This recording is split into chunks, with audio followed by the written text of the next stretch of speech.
After a dash back from Brussels and a few hours sleep, time to greet a crown prince from the United Arab Emirates. But the persistent question... Can we still get a deal? A deal with the UAE? A deal with the UAE, he says. And officially the line remains, we want one with the EU as well.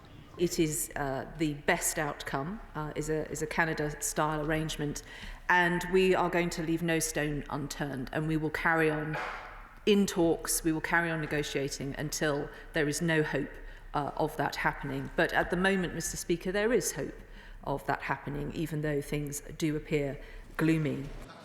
And the Commission President struck a similar note. We are willing to grant access to the single market to our British friends. It's the largest single market in the world. But the conditions have to be fair. They have to be fair for our workers and for our companies. And this fine balance of fairness has not been achieved so far. Our negotiators are still working, and we will take a decision on Sunday. In Brussels, EU leaders have gathered for what was once billed as the summit where a deal could be signed off. Instead, they're now signalling they're getting ready for no deal, with contingency plans to smooth out the worst of any disruption. In the air, the Commission proposes regulation to ensure the provision of certain air services between the UK and the EU for 6 months and the continuation of current safety checks.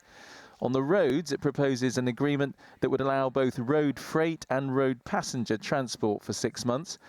And on fishing, it proposes continued reciprocal access by EU and UK vessels to each other's waters.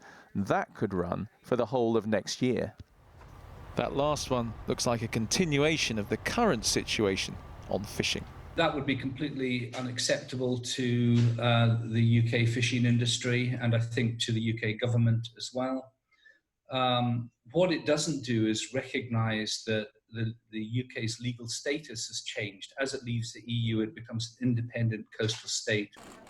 But the EU says even for those contingency no-deal plans, the UK would have to stick close to European single market rules. Their teams are still talking, but the gap between them right now just looks too wide. And Andy is in Downing Street now. Andy, a warning today about what no deal could mean for travel to the EU. Yes, this looks like an unhappy combination of COVID and Brexit. On January the 1st, we have to assume that the UK will be out of the EU rules on the pandemic and become what's called a third country. But the problem with that is the EU only grants to a handful of third countries the right for people from those countries to visit the EU on what's called non-essential grounds, i.e. tourism. So on the face of it, if Britain is out of the EU without any particular deal, and if the pandemic is in the state it is in the UK at the moment, then British tourists wanting to go onto the continent could find it a lot harder than they do at the moment. Now, the UK government says they're hoping that individual countries inside the EU in such circumstances, should they arise, would negotiate air corridors between their countries and the UK. But like so much to do with this at the moment, this remains very unclear. OK, Andy, thanks. Clearly a lot of work.